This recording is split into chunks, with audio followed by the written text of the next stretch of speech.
ایک شخص اندھیری رات میں فجر کی نماز پڑھنے کے لیے گھر سے نکلا۔ اندھیرے کی وجہ سے اسے ٹھوکر لگ گئی اور وہ منہ کے بل کیچڑ میں گر گیا۔ کیچڑ سے اٹھ کر وہ گھر واپس آیا اور لباس تبدیل کر کے دوبارہ مسجد کی طرف چل دیا۔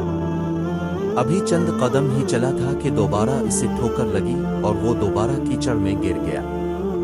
کیچڑ سے اٹھ کر وہ پھر دوبارہ اپنے گھر گیا، لباس بدلا اور مسجد جانے کے لیے دوبارہ گھر سے نکلا۔ جیسے ہی وہ اپنے گھر سے باہر نکلا تو اس کے دروازے پر اسے ایک شخص ملا جو اپنے ہاتھ میں روشن چراغ تھامے ہوئے تھا۔ چراغ والا شخص چپ چاپ نمازی کے آگے مسجد کی طرف چل دیا۔ اس مرتبہ چراغ کی روشنی میں نمازی کو مسجد پہنچنے میں کسی دشواری کا سامنا نہیں کرنا پڑا۔ وہ خیریت سے مسجد پہنچ گیا۔ مسجد کے دروازے پر پہنچ کر چراغ والا شخص رک گیا۔ نمازی اسے چھوڑ کر مسجد داخل ہو گیا اور نماز ادا کرنے لگا۔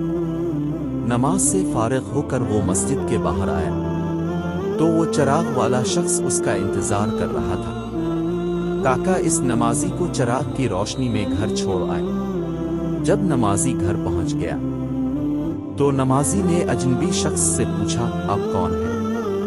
اجنبی بولا، سچ بتاؤں تو میں ابلیس ہوں۔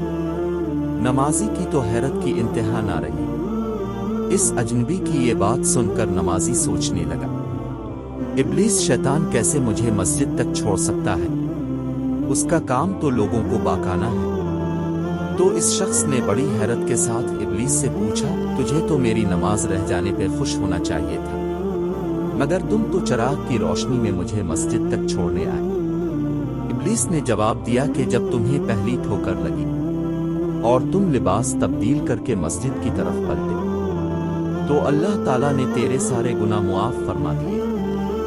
جب تمہیں دوسری ٹھوکر لگی تو اللہ تعالیٰ نے تمہارے پورے خاندان کو بخش دیا، جس پر مجھے فکر ہوئی کہ اگر اب تمہیں ٹھوکر لگی تو اللہ تعالیٰ کہیں تمہاری اس عمل کی بدولت تمہارے سارے گاؤں کی مغفرت نہ فرما دے، اس لیے میں چراغ لے کر آیا ہوں کہ تم بغیر گرے مسجد تک پہنچ جاؤ۔